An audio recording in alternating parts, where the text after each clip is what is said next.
दोस्तों नमस्कार, उम्मीद कर रहा हूं आप सब लोग अच्छे होंगे। वर्क पावर एनर्जी का आज हमारा 5th एपिसोड है। लास्ट एपिसोड में हमने वर्क एनर्जी थ्योरम को समझा था और उससे पहले हम conservative and non conservative forces को समझ चुके हैं। हम उनके ऊपर क्वेश्चंस की प्रैक्टिस भी कर चुके हैं, तो आई होप आपकी अंडरस्टैंडिंग अच्छी बनी होगी। आज का जो एपिसोड है इसमें भी हम कुछ क्वेश्चंस की प्रैक्टिस करेंगे, बट उससे पहले हम एक एक्सपेरिमेंट से work energy theorem and conservative and non conservative forces को समझने की कोशिश करेंगे। ये एक्सपेरिमेंट आपको इस चीज में हेल्प करेगा। एक्सपेरिमेंट का सेटअप जो है बड़ा ही सिंपल है। इसमें हमारे पास एक एल्यूमिनियम ट्रैक है और एक हमारे पास आयरन बॉल है। आयरन बॉल का मास हम ऑलरेडी चेक कर चुके हैं, 140 ग्राम्स की हमारे पास ये बॉल है। अब इस एक्सपेरिमेंट में हम करने क्या जा रहे हैं, इस एक्सपेरिमेंट में हम स्पीड मेजर करेंगे बॉल की। कहां पे स्पीड मेजर करेंगे जरा देखिए। यहां पे हमारे पास 2 पॉइंट हम लेते हैं, इस ट्रैक के ऊपर कोई भी 2 पॉइंट ले लेते हैं। तो एक पॉइंट मैं समवेयर यहां ले रहा हूं दोस्तों, इस जगह पे, और मैं इसकी हाइट भी जरा चेक कर लेता हूं कि कितनी हाइट पे मेरा इनिशियल पॉइंट है। तो अगर आप देखें तो ये जो है रफली 25.5 सेंटीमीटर है। भाई 1-2 सेंटीमीटर का एरर आप लेके चले तो 25.5 सेंटीमीटर से मैं इस बॉल को छोड़ने वाला हूं।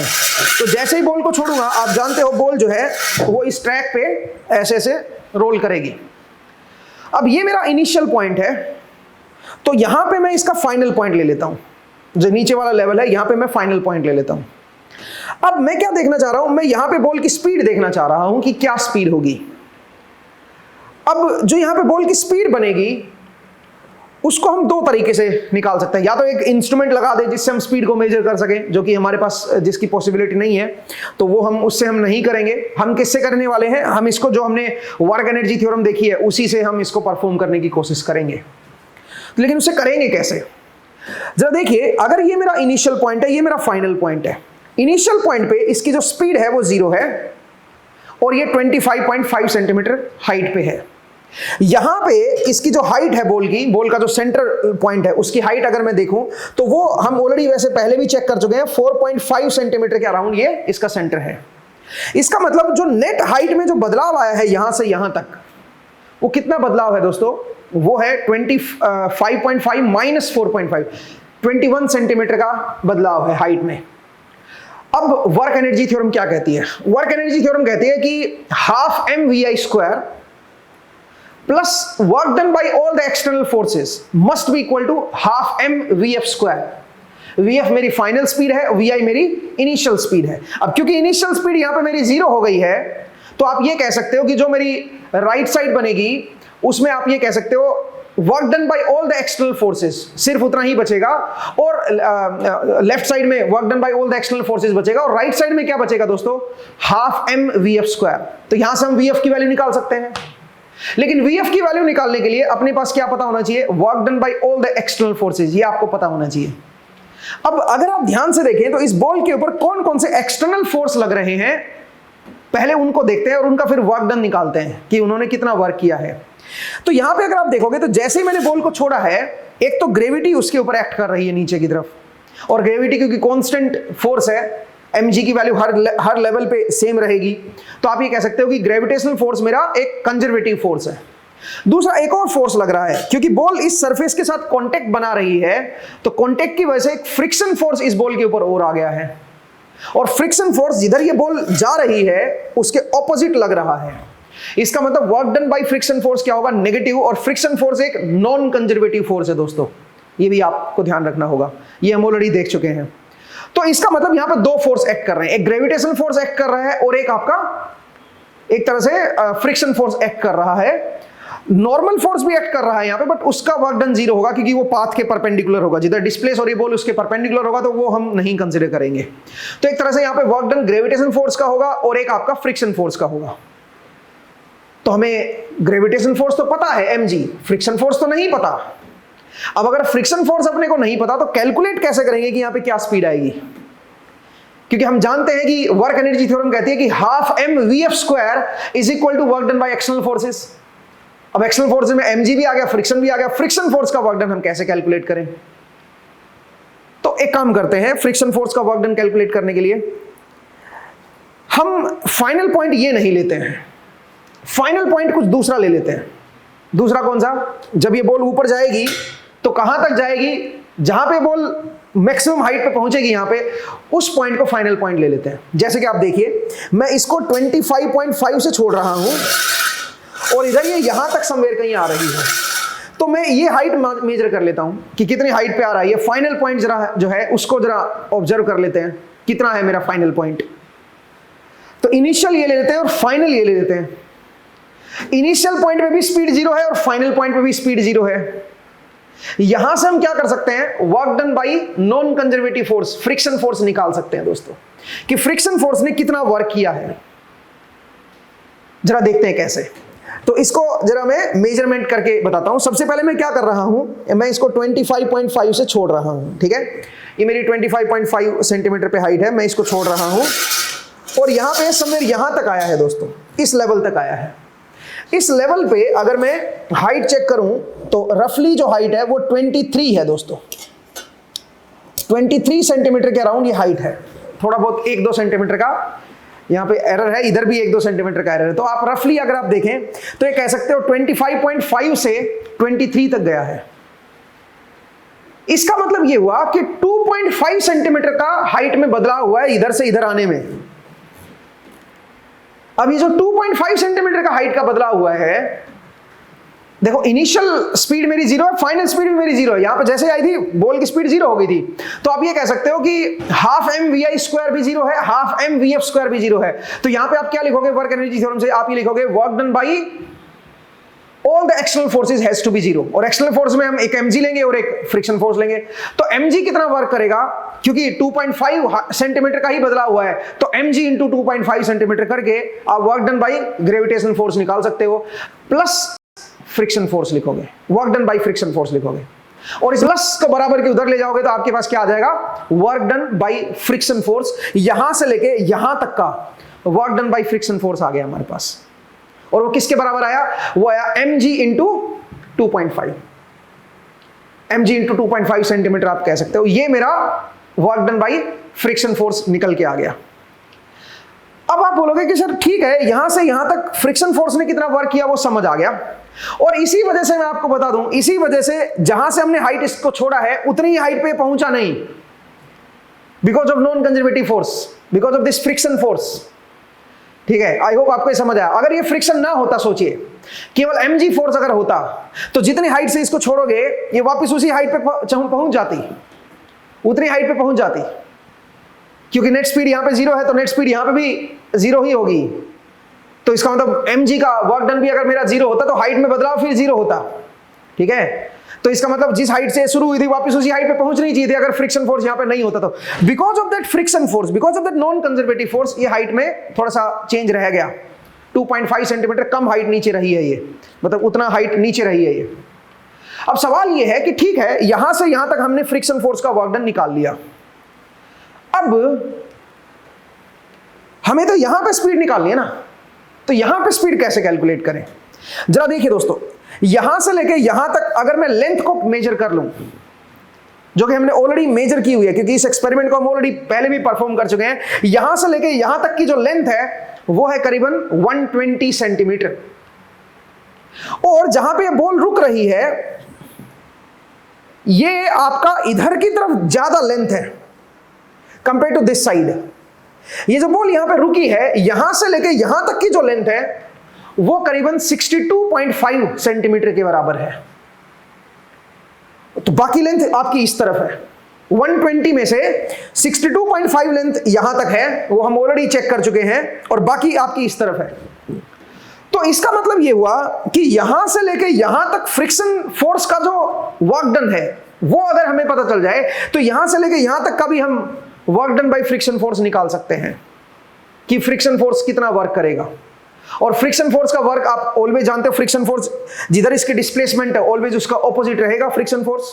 ठीक है, तो एक तरह से आप ये कह सकते हो कि मैं यहां से लेके यहां तक का फ्रिक्शन फोर्स का वर्क डन निकाल के और इसकी मैं स्पीड इस पॉइंट पे कैलकुलेट कर लूंगा। कैसे कैलकुलेट करेंगे उसके लिए हम बोर्ड पे चलते हैं और इसको जरा कैलकुलेशन को करके देखते हैं। ये सारी चीजें हमने ऑलरेडी देख ली हैं, अब इसकी कैलकुलेशन वाले पार्ट पे के लिए हम बोर्ड पे मिलते हैं और इसको परफॉर्म करके देखते हैं। तो चलिए दोस्तों मिलते हैं बोर्ड पे। तो दोस्तों आपने एक्सपेरिमेंट देखा, अब इसकी कैलकुलेशन करते हैं और जो लोएस्ट पॉइंट है उस पर स्पीड को कैलकुलेट करते हैं। मैं बता दूं कि सेटअप हमारे पास कुछ इस तरह का था, जिसमें हमारे पास एक प्लेटफॉर्म बना हुआ था इस तरह का, और हमने कुछ मेजरमेंट की थी। मैं चाहूँगा कि सुनील जी कंफर्म करें मेजरमेंट को। जो इनिशियल बॉल का जो लेवल था, जो यहाँ पे हमने रखा था, वो यहाँ से जो हाइट ली थी हमने, असल में हमने इसके लोएस्ट पॉइंट से नहीं ली थी, हमने नीचे ग्राउंड से ली थी। ठीक है, तो ये मेरा ग्राउंड लेवल है, जो प्लेटफॉर्म है उसका लेवल है। यहाँ से ये जो था नीचे वाले पॉइंट से, ये था आई थिंक 25.5 सेंटीमीटर। ये जो लेवल था ये था हमारा, जहाँ पे बॉल आते हैं ना, बॉल के सेंटर से देख रहा हूँ भाई मैं, ठीक है, ये था 4.5 सेंटीमीटर। सही है जी। और जब हमने इसको छोड़ा था तो यहाँ पे बॉल आई थी समवेयर यहाँ पे, और यहाँ पे ये जो लेवल था ये था आई थिंक 23 सेंटीमीटर। ठीक है जी। अब अगर आप ध्यान से देखें तो यहां से बॉल ऐसे जा रही है और अपने को क्या बताना है, यहां पे क्या स्पीड आएगी ये बताना है। मैं एक काम करता हूं, मैं इस कर्वी पाथ को थोड़ा सा मान लेता हूं कि ये ज्यादा रेंज में है नहीं, इसका जोन जो है वो छोटा है, मैं ऐसे अज्यूम कर लेता हूं, और मैं मान लेता हूं कि यहां से लेके यहां तक स्पीड ऑलमोस्ट कांस्टेंट है, क्योंकि बहुत छोटा है। ठीक है, यहां से यहां तक आपकी स्ट्रेट लाइन है और ये भी एक तरह का स्ट्रेट पाथ है। अब अगर आप ध्यान से देखें तो इस पाथ में जब ये यहां पे है बॉल, तो यहां पे इसके ऊपर एक mg फोर्स लग रहा है। ठीक है, और अगर मैं इस एंगल को थीटा मान लूं, जो ये वाला जो एंगल है, और इधर भी एंगल जो है वो रफली मेरा थीटा ही है, क्योंकि हमने सेम ही एंगल पे उठा रखा है इनको, तो अगर मैं इसको थीटा मान लूं तो मैं ये कह सकता हूं कि ये थीटा अगर है तो ये 90 माइनस थीटा बन जाएगा, और ये जो एंगल बनेगा इसके साथ, जो इसके परपेंडिकुलर बनेगा पाथ के, वो आपका अगेन थीटा ही बनेगा। सही है। तो इस बॉल के ऊपर इस तरफ जो फोर्स लग रहा है वो है mg cos थीटा, और इधर जो बनेगा वो बनेगा mg sin थीटा, क्योंकि आप खुद सोचिए ये थीटा है और ये राइट एंगल ट्रायंगल है, 90 माइनस थीटा ये हो जाएगा, ये थीटा बनेगा। सही है। अब सुनो, ये जो फोर्स है ये फोर्स मेरा नॉर्मल फोर्स के बराबर आ जाएगा, तो आप ये कह सकते हो normal force must be equal to mg cos theta, and इसको अगर आप फ्रिक्शन कोएफिशिएंट से मल्टीप्लाई करोगे तो आपके पास फ्रिक्शन फोर्स आ जाएगा। तो आप ये कह सकते हो कि फ्रिक्शन फोर्स जो है वो मेरे पास म्यू एन है। ठीक है, ये मेरे पास फ्रिक्शन फोर्स यहां पे एक्ट कर रहा है बॉल के ऊपर।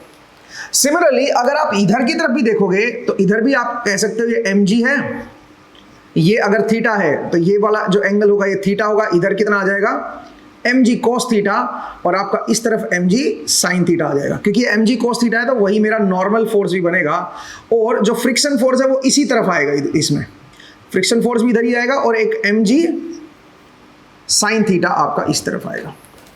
तो आप ये देख सकते हो कि फ्रिक्शन फोर्स जिधर ये बॉल ट्रेवल कर रही है, पाथ पे जिस पे जा रही है उसके ऑपोजिट है। ठीक है, उसके ऑपोजिट है फ्रिक्शन फोर्स। अब यहां पे अगर आप देखें, यहां से यहां तक की जो लेंथ हमने मेजर की है वो है 120 सेंटीमीटर। 120 सेंटीमीटर हमारे पास यहां से लेके यहां तक की पाथ लेंथ है, और इनमें जो गैप है अगर आप उसको ध्यान से देखें तो ये जो गैप है, ये गैप हमारे पास 2.5 सेंटीमीटर का है।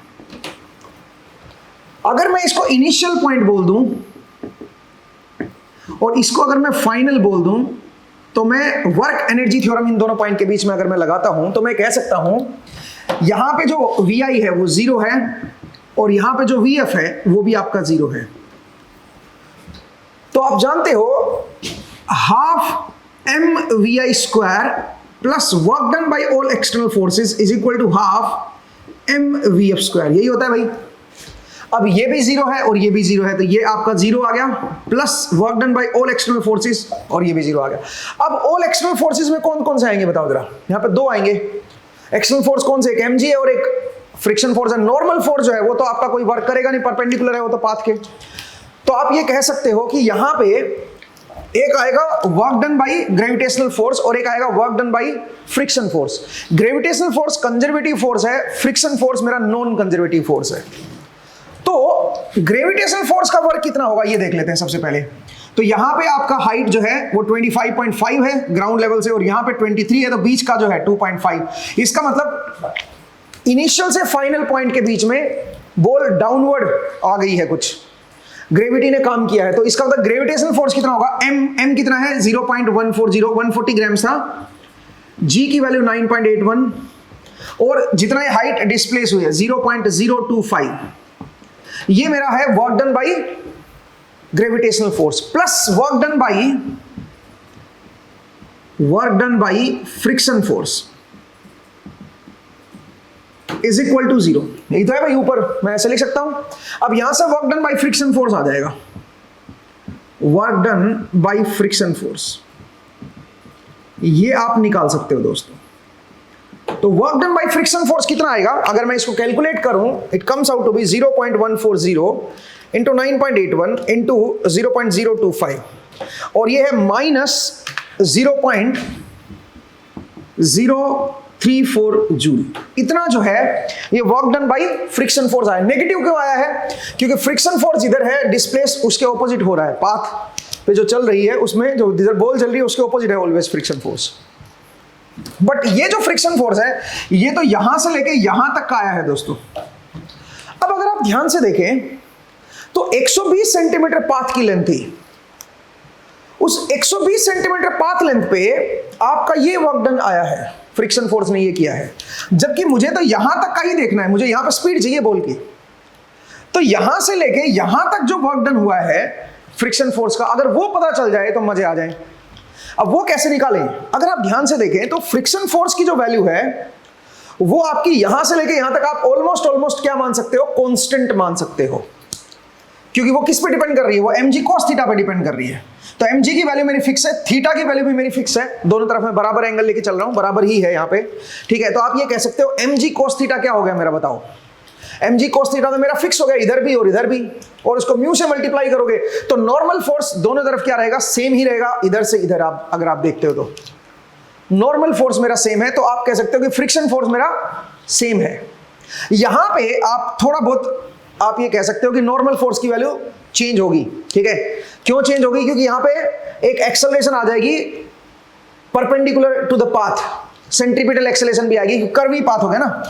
बट मैं ये बोलूंगा कि यहां पे ये पाथ इतना छोटा है कि आप उसको नेग्लेक्ट भी कर सकते हो, ठीक है। तो आप क्या बोल सकते हो, आप ये कह सकते हो कि 120 सेंटीमीटर जो पूरा पाथ था उसमें वर्क डन ये हुआ है, मुझे निकालना है 62.5 सेंटीमीटर पे कितना वर्क हुआ है। तो ये तो बहुत आसान है भाई, क्योंकि आप जानते हो कि फ्रिक्शन फोर्स मेरा कांस्टेंट है, तो work done by friction force proportional होगा कितनी लेंथ है, पाथ लेंथ।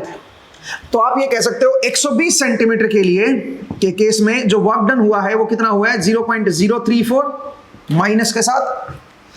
तो मुझे 62.5 सेंटीमीटर में देखना है भाई, यहां से लेके यहां तक कितना वर्क हुआ है, तो वो आपके पास आ जाएगा -0.034 जूल डिवाइड बाई 120 इंटू 62.5। तो सेंटीमीटर सेंटीमीटर कट जाएगा भाई। तो अल्टीमेटली इसकी जो वैल्यू निकल के आ रही है वो मैं आपको बता देता हूं, 62.5 डिवाइड बाई 120 कर देते हैं, तो it comes out to be 0.018 -0.018 joule. ये लो जी, इतना वर्क डन यहां से यहां तक हुआ है फ्रिक्शन फोर्स का। बस अब तो हो गया, अब तो यहां पे हम स्पीड निकाल सकते हैं। कैसे, अब अगर मैं इनिशियल पॉइंट यहां ले लूं और फाइनल यहां पे ले लूं और इन दोनों पॉइंट के बीच वर्क एनर्जी थ्योरम लगाऊं, तो मैं क्या कह सकता हूं, मैं कह सकता हूं initial kinetic energy 0 plus work done by gravitational force. तो यहां से यहां तक ग्रेविटी ने कितना वर्क किया है, m 0.140 g h, यहां से यहां तक का हाइट का डिफरेंस कितना है 21 सेंटीमीटर। ये work done by gravitational force है यहां से यहां तक, और work done by friction force कितना है वो ये है, तो -0.018 is equal to half m vf square.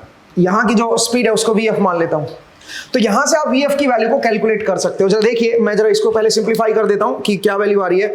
0.14140 into 9.81 into 0.21, ठीक है जी, ये वैल्यू आ गई। उसमें से ये माइनस कर देते हैं 0.018, सही है जी, ये बन गया 0.27।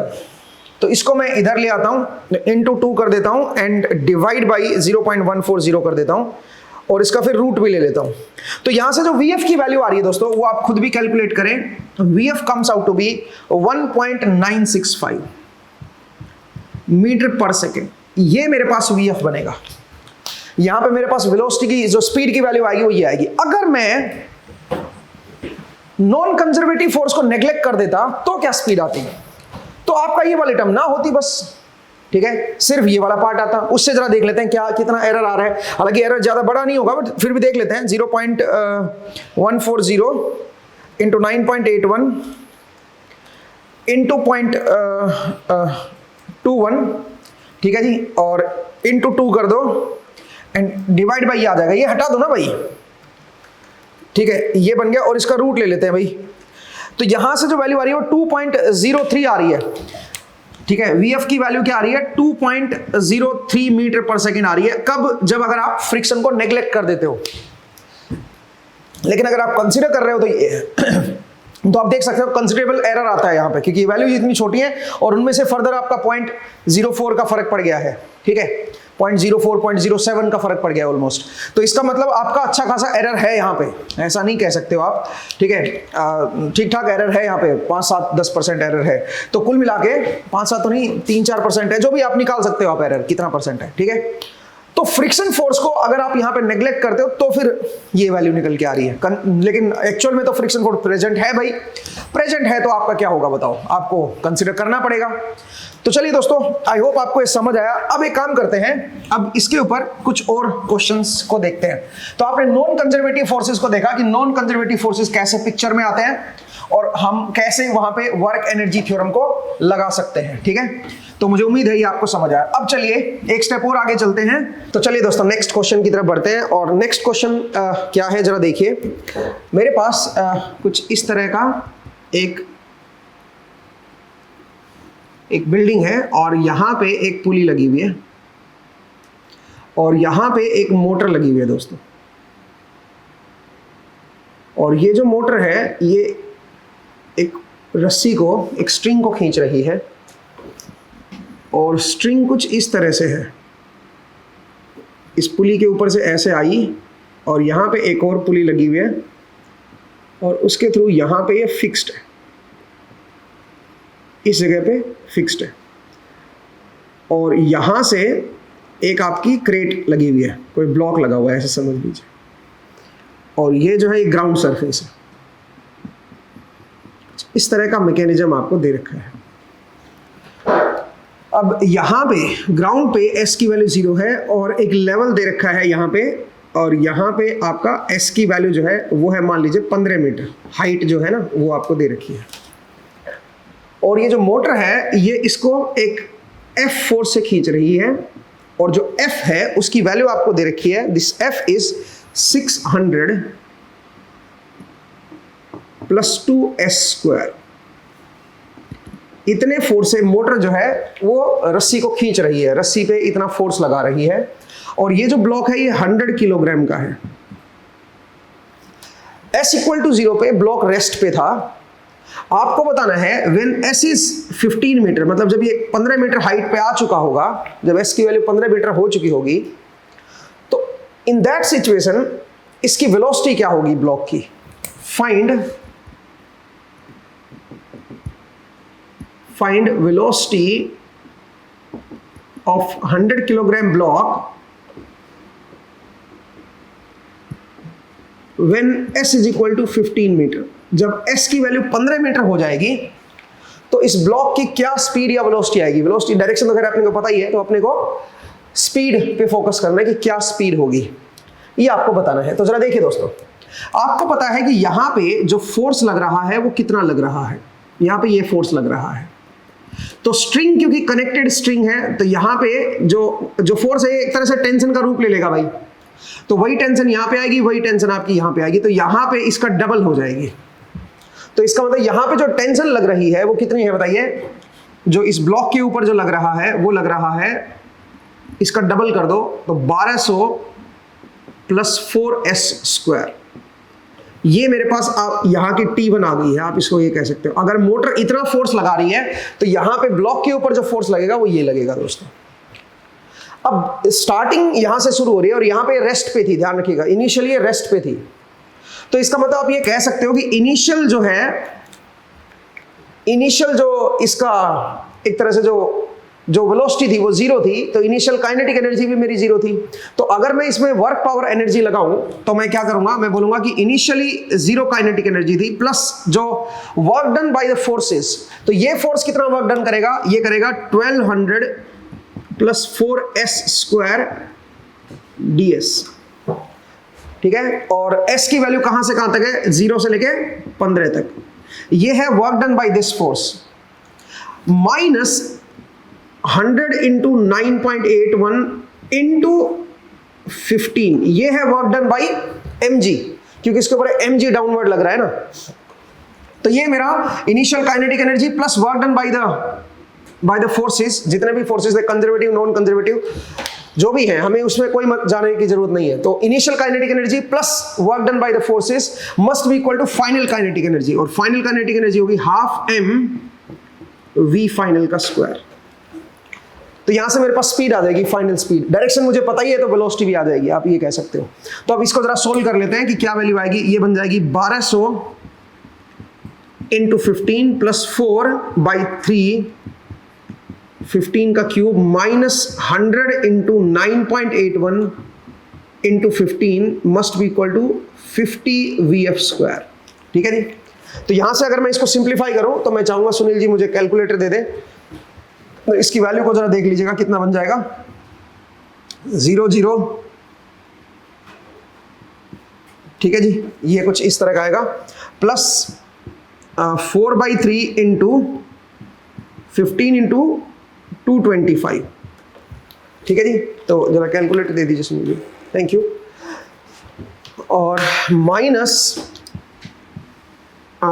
कितना हो जाएगा, 981, इसको आप लिख लो रफली, 981 into 15 is equal to 50 VF²। तो मैंने इसको थोड़ा सा सिंप्लीफाई कर दिया, वैसे जरूरत नहीं थी, आप सीधा ही कैलकुलेटर में डाल सकते हो। तो चलिए मैं जरा कैलकुलेटर में डाल देता हूं इसकी वैल्यू को। तो ये बन जाएगा 4 इंटू 15 का क्यूब हो गया डिवाइड बाई 3, ठीक है जी, एंड माइनस 100 इंटू 9.81 इंटू 15, ठीक है जी। तो ये मेरे पास आ गया है, और इसको 50 से मैं डिवाइड कर देता हूं डायरेक्ट, ठीक है, और फिर इसका रूट ले लेता हूं। तो मेरे पास जो स्पीड आ रही है वो है 12.48। यहां से VF की जो वैल्यू आई है दैट इज 12.48 मीटर पर सेकेंड। ये मेरे पास स्पीड आ गई है, फाइनल स्पीड, जब ये 15 मीटर की हाइट पे होगा। आपसे वेलोसिटी पूछी है तो डायरेक्शन के साथ आप इसको लिख दो, डायरेक्शन अपवर्ड है इसकी, ठीक है, तो इसके साथ डायरेक्शन और अटैच कर देना। तो सिंपल क्वेश्चन था भी, वर्क एनर्जी थ्योरम से आप इसको सिंपल तरीके से सोल्व कर सकते हो। तो चलिए दोस्तों अगले क्वेश्चन की तरफ बढ़ते हैं। नेक्स्ट क्वेश्चन जरा देखिए किस तरह का क्वेश्चन है, अगला सवाल देखिएगा। नेक्स्ट क्वेश्चन क्या है सुनिए। नेक्स्ट क्वेश्चन कुछ इस तरह का है कि आपके पास एक ऐसे पाइप है और उस पाइप के ऊपर आपने एक कॉलर चढ़ा रखा है,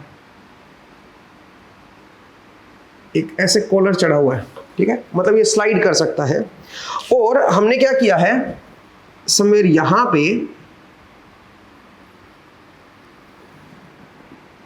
इस तरह से एक स्ट्रिंग कनेक्टेड है,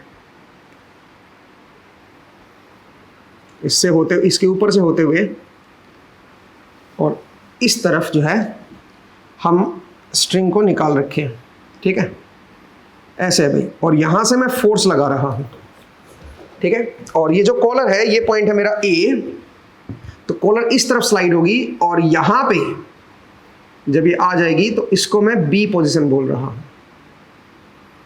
जब ये कॉलर यहां पे आ जाएगी तो इसको मैं B पोजीशन बोल रहा हूं। और इनके बीच की जो डिस्टेंस है वो है आपके पास 2 मीटर, 2 मीटर की डिस्टेंस है, और जो आपने फोर्स लगाया है वो 50 न्यूटन का लगाया है। और यहां पे ये जो हाइट दे रखी है, ये हाइट है 1.5 मीटर। इन दोनों के बीच में जो हाइट है वो है आपकी 1.5 मीटर, ठीक है। सवाल क्या है, इसका जो मास है वो 2.5 किलोग्राम है कॉलर का। क्वेश्चन है, the 2.5 kilogram collar is pulled by a cord that passing around a small peg at C, ये C पॉइंट है, ये कह रहा है इसके थ्रू जो है इसके ऊपर से हम पास कर रहे हैं। The cord is subjected to a constant force 50 newton and the collar is at rest when it is at A. जब ये ए पे था तो इसकी स्पीड थी 0, ठीक है। आपको बताना है जब ये बी पे पहुंच जाएगी तो क्या स्पीड आएगी, आपको वी बताना है कि वी की वैल्यू क्या होगी। ऑब्वियसली जब मैं इसको खींचूंगा तो उधर जाएगी, तो जैसे बी पे पहुंचेगी तो इसकी क्या स्पीड आएगी, नेग्लेक्ट फ्रिक्शन। फ्रिक्शन अपने को नेग्लेक्ट करना है दोस्तों। तो जरा देखिए इसमें हम कैसे इसको सोल्व करेंगे। सबसे पहले तो मुझे ये बताइए कि यहां पे 50 न्यूटन है तो यहां पे भी 50 न्यूटन होगा, ठीक है। बट एक प्रॉब्लम है, प्रॉब्लम ये है कि यहां से जब ये यहां पे आएगा और जब ये जैसे जैसे आगे जाएगा वैसे वैसे एंगल बदलता जाएगा। तो आप ये नहीं कह सकते कि 50 का प्रोजेक्शन अगर ले लोगे तो प्रोजेक्शन लोगे तो थीटा फिर वेरी करेगा भाई। तो work done by this force कैसे कैलकुलेट करोगे, उसका बड़ा आसान तरीका है। आप एक काम कीजिए, आप यहां पे मत सोचिए, आप यहां पे सोचिए। सोचिए ये पॉइंट, ये स्ट्रिंग की लेंथ है, यहां से लेके यहां तक की लेंथ है और यहां पे मैं फोर्स लगा रहा हूं 50 न्यूटन का। अब आप मुझे ये बताओ जब ये स्ट्रिंग यहां से यहां पे आ जाएगी, मतलब जब ये जो कॉलर है यहां से यहां पे स्लाइड होके आ जाएगा, ये कितना आगे बढ़ चुका होगा। तो उसके लिए हम क्या करेंगे जरा देखिए, ये है 2 मीटर और ये है 1.5 मीटर, तो ये लेंथ निकाल लेते हैं। ये लेंथ क्या आएगी, ये लेंथ आएगी √2 का स्क्वायर विच इज 4 प्लस 1.5 का स्क्वायर विच इज 2.25। ये बन गया। तो ये मेरे पास लेंथ आ गई इस कोड की। जरा देखिए कितनी है ये, मैं इसको जरा निकाल लेता हूं। तो 6.25 का रूट लेना है मुझे, तो ये मेरे पास आ जाएगा 2.5 मीटर, ठीक है। इसका मतलब है ये जो लेंथ है ये है 2.5 मीटर, ठीक है। अब जरा समझिएगा, अब जब ये कॉलर यहां से यहां पे आएगा तो आपकी जो स्ट्रिंग की लेंथ जो बचेगी यहां तक, ये पेग सी तक जो लेंथ बचेगी वो 1.5 बचेगी। इसका मतलब ये हुआ कि इसमें से 1 मीटर लेंथ कम हो जाएगी जब ये यहां पे पहुंचेगा। तो इसका मतलब ये जो पॉइंट है ये 1 मीटर आगे सरक जाएगा। अगर मैं हॉरिजॉन्टल फोर्स लगा रहा हूं तो इसका, और कांस्टेंट फोर्स लगा रहा हूं, तो इसका मतलब ये जो पॉइंट है ये आपका 1 मीटर आगे सरक जाएगा। तो इसका मतलब इसका वर्क डन क्या बनेगा, 50 × 1। डायरेक्ट निकाल लो यहां से। अगर आप यहां से प्रोजेक्शन में सोचते कि भाई 50 न्यूटन यहां पे तो 50 न्यूटन यहां पे भी होगा, और 50 न्यूटन का अगर मैं प्रोजेक्शन लूंगा तो 50 cos थीटा बनेगा। लेकिन प्रॉब्लम ये है कि ये जो थीटा है ये मेरा बदलता रहेगा टाइम के साथ। थीटा जितना जितना पैग आगे जाएगा वो थीटा जो है वो बदलता रहेगा, तो प्रॉब्लम आएगी आपको उस फोर्स को निकालने में। उससे बेहतर क्या है, उससे बेहतर है यहां पे आप जो है ना वर्क डन निकाल लो। ये देख लो कि ये जो पॉइंट है कितना आगे सरका है। जब मैं इस पॉइंट के ऊपर फोर्स लगा रहा हूं तो कितनी डिस्टेंस ये आगे सरका है, यहां से वर्क डन आ जाएगा। तो कितना वर्क डन बनेगा दोस्तों, 2.5 माइनस 1.5, 1 मीटर। इसका मतलब 1 मीटर ये पॉइंट आगे सरक गया है, तो work done by this force is 50 × 1। और हम वर्क एनर्जी थ्योरम लगाते हैं, तो मैं यहां पे क्या बोलूंगा, इनिशियल काइनेटिक एनर्जी 0 प्लस यहां पे केवल एक ही फोर्स है, ठीक है। और वो कौन सा फोर्स है, एक तो 50 न्यूटन का फोर्स लग रहा है जो जिसने वर्क किया है, और एक आपका mg ने तो कोई वर्क नहीं किया भाई, क्योंकि mg मेरा इधर है और कॉलर उधर जा रहा है, तो mg तो कोई वर्क नहीं करेगा। तो यहां पे मैं क्या बोलूंगा, 50 × 1, ये मेरा वर्क डन है बाई द एक्सटर्नल फोर्सेस जो भी है, ठीक है। जब ये यहां से यहां तक आएगा तो ये 50 न्यूटन का जो फोर्स है ये वर्क करेगा, must be equal to final kinetic energy ½ mvf², vb² कर दो, चलो vb², ठीक है। तो यहां से ये आ गया, ये बन गया 100 divide by 2.5 is equal to vb², और इसको मैं रूट ले लेता हूं तो ये आ जाएगा vb। तो vb की वैल्यू जो आएगी निकल के दोस्तों वो कितनी बनेगी, वो बन जाएगी √100/2.5। इसकी वैल्यू जो है वो है हमारे पास 6.32 मीटर पर सेकेंड। ये हमारे पास स्पीड आ जाएगी जब कॉलर यहां पे पहुंचेगा, ठीक है। तो क्वेश्चन बहुत आसान था। इसी क्वेश्चन को आप डिफिकल्ट भी बना सकते थे अगर आप इसको दूसरे लॉजिक से सोचते। तो अगर यहां से इस लॉजिक से सोचते थीटा वाले प्रोजेक्शन के हिसाब से तो थोड़ा सा कॉम्प्लिकेट हो जाता, और उस केस में आपको दिक्कत भी आ सकती थी, ठीक है। तो मुझे उम्मीद है आपको ये समझ आया। एंड अच्छा, कुछ लोग बोलेंगे सर अगर मैं थीटा के हिसाब से करना चाहूं तो करूंगा कैसे, तब भी जरा देख लीजिए ये फोर्स कितना लग रहा है इधर, बताओ। ये फोर्स लग रहा है इधर 50 न्यूटन इधर लग रहा है, इसको मैं थीटा मान लेता हूं, तो इसका मतलब इधर की तरफ जो फोर्स आएगा वो कितना आएगा, वो आएगा 50 cos थीटा, ठीक है। 50 cos थीटा ये फोर्स इधर लगेगा, और इस लेंथ को मैं, ये जो है यहां से लेके यहां तक, इस डायरेक्शन को मैं x मान लेता हूं। तो अब बताओ 50 cos थीटा मेरा इधर फोर्स लग रहा है इस तरफ, और अगर ये पोलर dx लेंथ अगर आगे बढ़ेगा तो जो वर्क डन होगा वो होगा 50 cos थीटा इंटू dx। और जो cos थीटा है इट इज वेरिएबल, तो cos थीटा अगर मैं निकालूंगा तो cos थीटा क्या होगा, बेस अपॉन हाइपोटेन्यूज। तो इसको मैं लिख सकता हूं 50 इंटू cos थीटा की वैल्यू बेस को x ले लो, अब आप वैल्यू मत पुट करो, ठीक है, x डिवाइड बाई हाइपोटेन्यूज क्या बन जाएगा, रूट ऑफ 1.5 का square which is 2.25 plus x square. ठीक है जी, ये मेरे पास क्या आ जाएगा बताओ जरा, ये मेरे पास cos थीटा आ जाएगा इनटू dx हो गया यहाँ पे, तो ये आ जाएगा मेरे पास work done by this force 50। और अब क्या करना है मुझे, अब मुझे इसको इंटीग्रेट करना है, x की वैल्यू 0 से लेके आप कहां तक लेके जा रहे हो, 2 तक। तो इस तरह से work done by this 50 newton force आ जाएगा। ठीक है, यहां से हमने वर्क डन निकाल लिया, उसके बाद क्या करोगे, एनर्जी, इनिशियल एनर्जी मेरे पास 0 थी, must be equal to final energy half mvb²। इस तरह से आप कर सकते हैं दोस्तों। तो इसको आपको सोल्व करना होगा, इसको आप सोल्व कर लीजिए। कैसे सोल्व करोगे बताओ, नीचे वाले को 2.25 प्लस एक्स स्क्वायर को आप पी स्क्वायर मान लो, तो 2x dx की वैल्यू क्या हो जाएगी दोस्तों, वो हो जाएगी 2p dp। ठीक है, 2 से 2 कट गया तो x dx की वैल्यू आ गई p dp। तो अगर मैं यहां पे पुट करूं तो जरा देखिए, ये बन जाएगा 50, x dx की जगह पे p dp कर देता हूं, डिवाइड बाई नीचे इसकी जगह पी स्क्वायर कर दो, पी स्क्वायर का रूट लोगे तो पी ही आ जाएगा। अब जरा लिमिट में आइए, जब x 0 करोगे तो p की वैल्यू क्या हो जाएगी, p की वैल्यू हो जाएगी रूट ऑफ 2.25, और जब x की वैल्यू 2 करोगे तो ये हो जाएगा रूट ऑफ 6.25।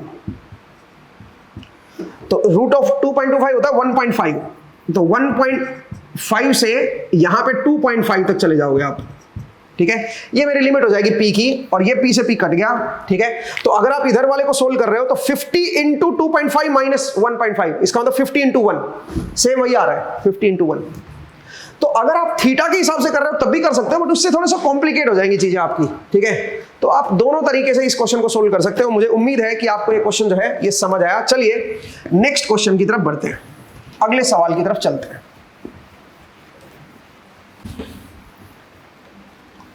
चलिए दोस्तों, नेक्स्ट क्वेश्चन क्या है, नेक्स्ट क्वेश्चन कुछ इस तरह का है कि मेरे पास एक ऐसे एक ब्लॉक जो है वो हैंग कर रहा है,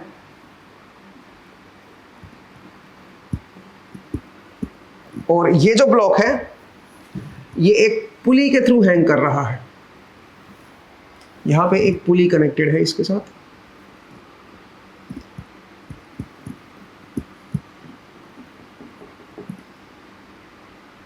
और इस तरह से ये पुली यहाँ पे बंधी हुई है, आप ऐसे समझ लीजिए, चलो हैंग ही कर रहा है ऐसे, ये स्ट्रिंग और पुली ऐसे लगी हुई है। ठीक है, और यहाँ पे एक जैसे इमरजेंसी जो हम वो लगा देते हैं ना, शॉक एब्जॉर्बर, कि जब ये एकदम से गिरेगा तो कुछ शॉक को एब्जॉर्ब करेगा, वो यहाँ पे रखा हुआ है, ये वो यहाँ पे लगा रखा है। ठीक है, और इसका जो अपर लेवल है उससे और यहाँ तक की जो डिस्टेंस है वो है मान लीजिए मेरी d।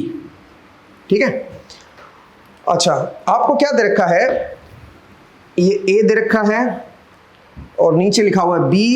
ठीक है, अब जरा देखिएगा क्वेश्चन क्या है, आपको यहाँ पे एक f का ग्राफ दे रखा है भाई s के साथ, और वो कुछ इस तरह का दिया हुआ है।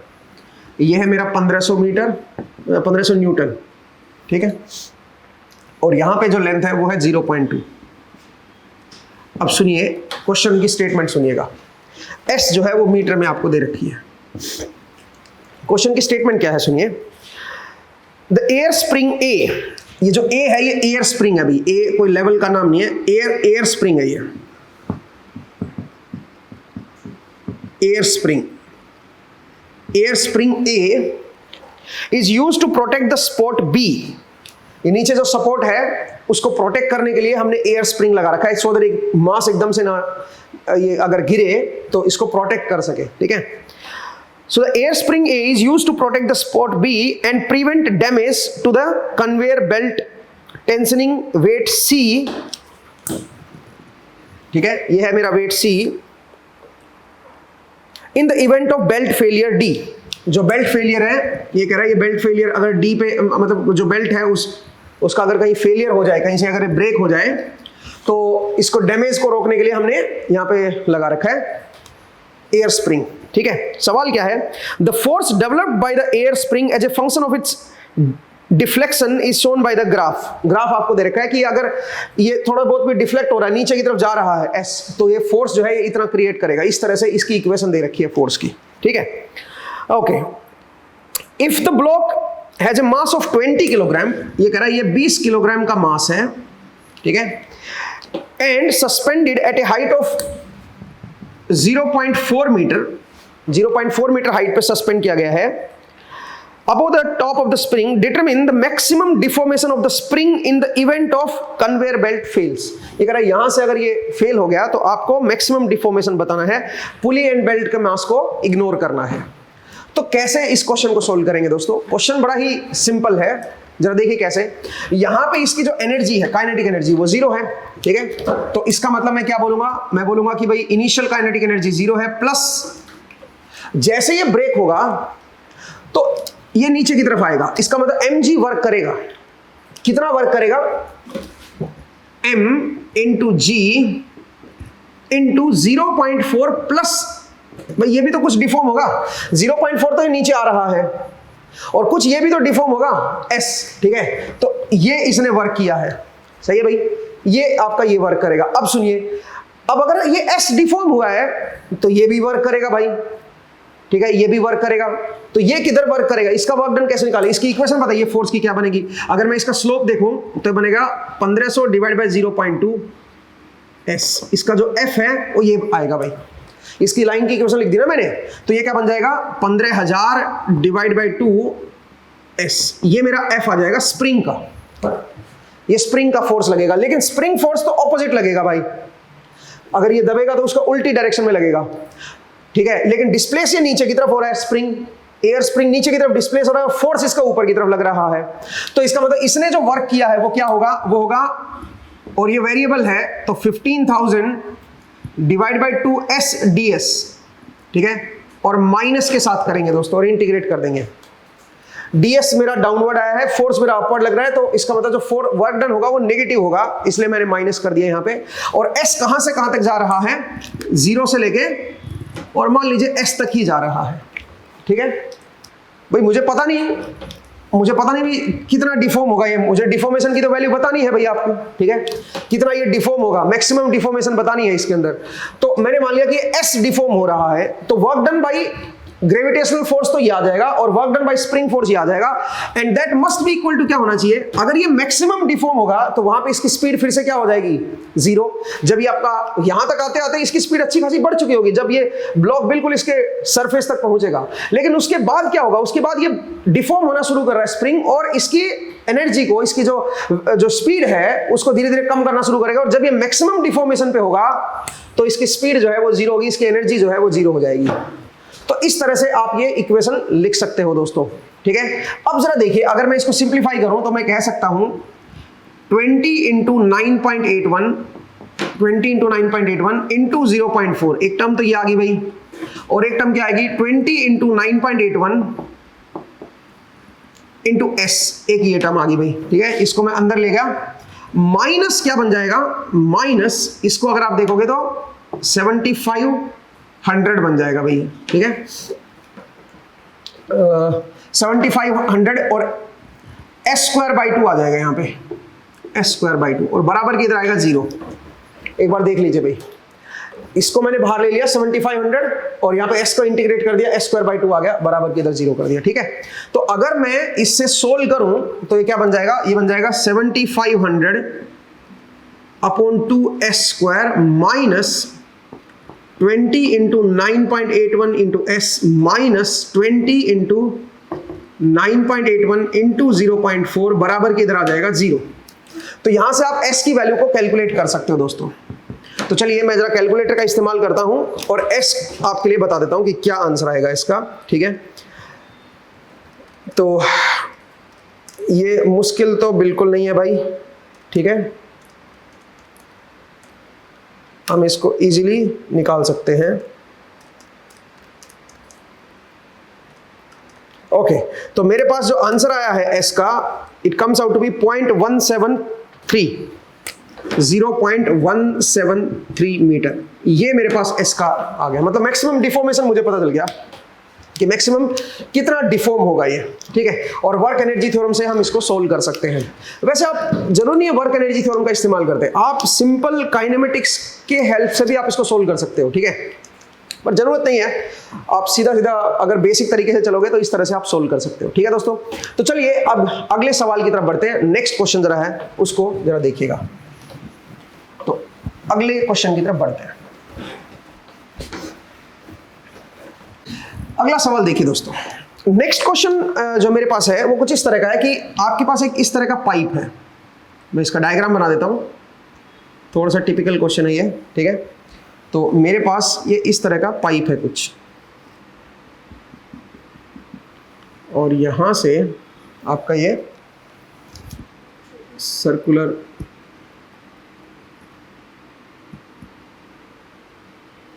ऐसे है, ठीक है, ये इसका सेंटर है।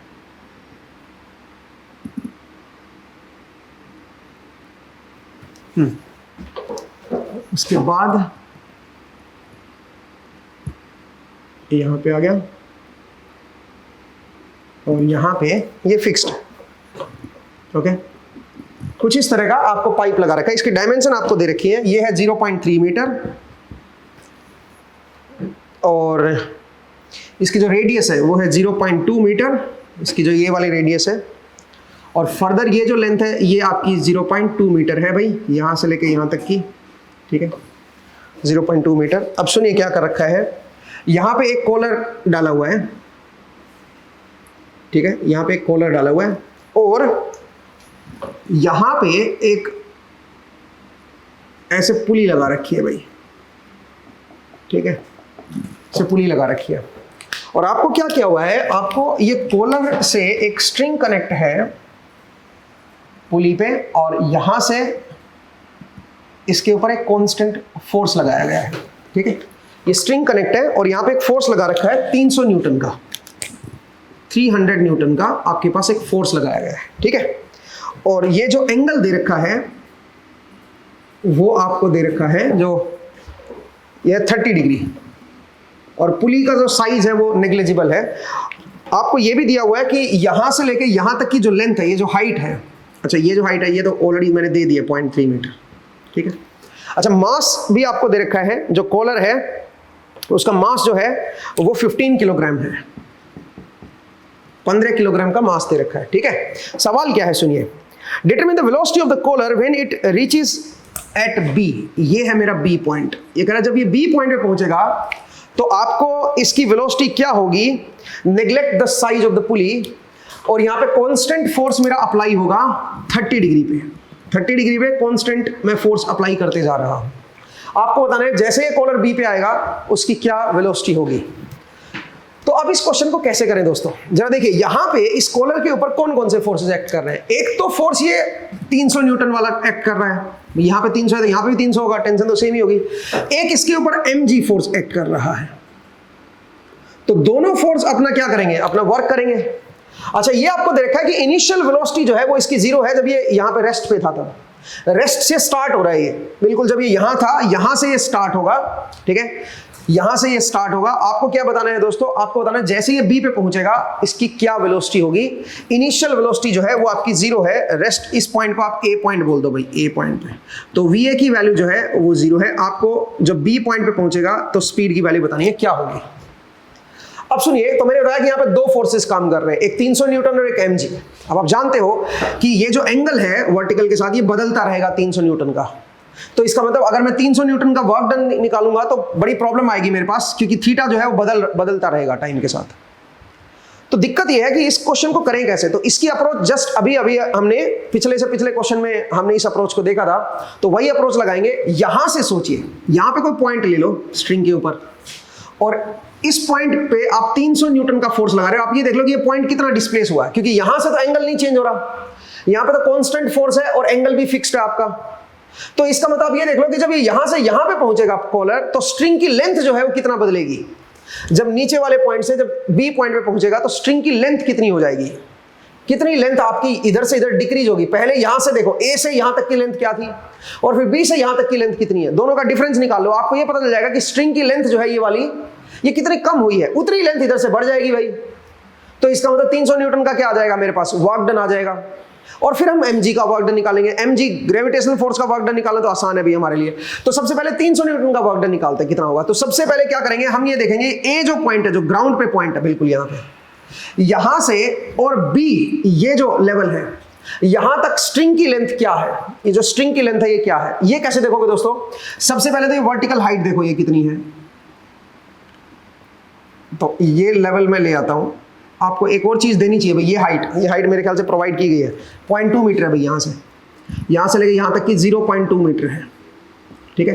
तो अब जरा सोचिए, ये जो हाइट है ये 0.2 मीटर है, ठीक है। उसके बाद ये भी 0.2 मीटर होगी, यहां से लेके यहां तक की 0.2 मीटर होगी, और ये 0.3 होगी। तो टोटल अगर आप करोगे तो 0.7 मीटर की हाइट हो जाएगी पूरी। अगर आप टोटल देखोगे तो ये होगा 0.7, ठीक है। पूरा अगर आप देखोगे तो 0.7 मीटर जो है ये हाइट होगी। अब आइए ये जो लेंथ है यहां से लेके और यहां तक की, तो ये कितनी होगी, 0.2 ये और 0.2 ये, तो ये बन जाएगा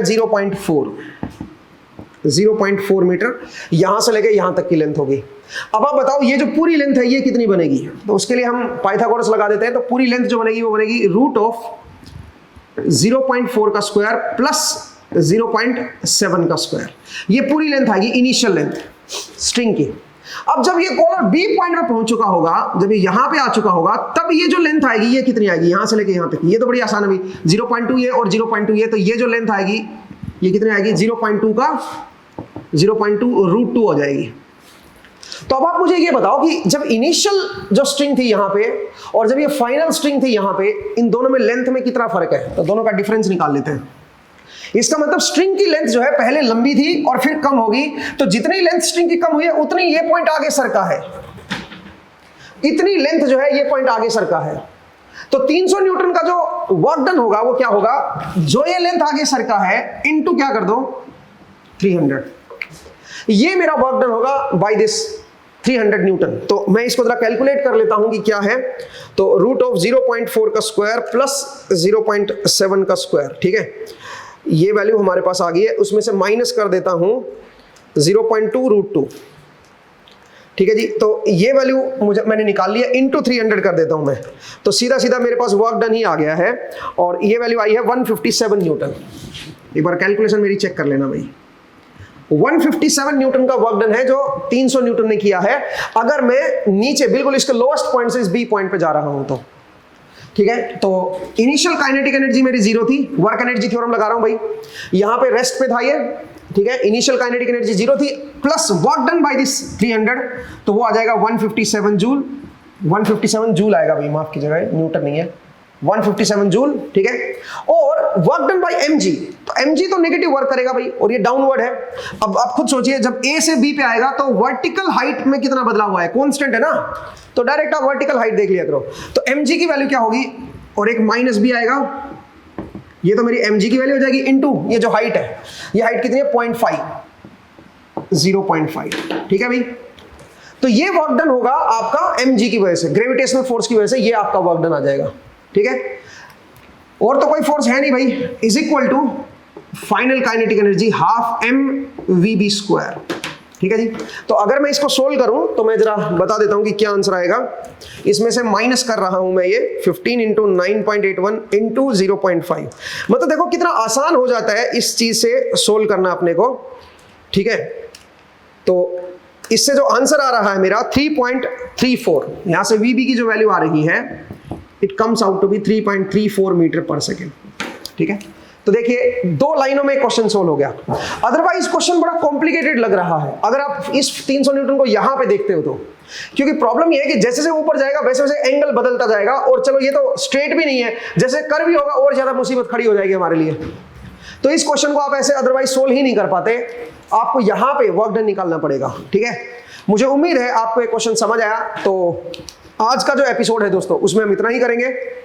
नेक्स्ट एपिसोड में फिर से आपसे मुलाकात होगी। अपना ख्याल रखिए, पढ़ते रहिए, मुस्कुराते रहिए। नेक्स्ट टाइम मिलेंगे। Thank you.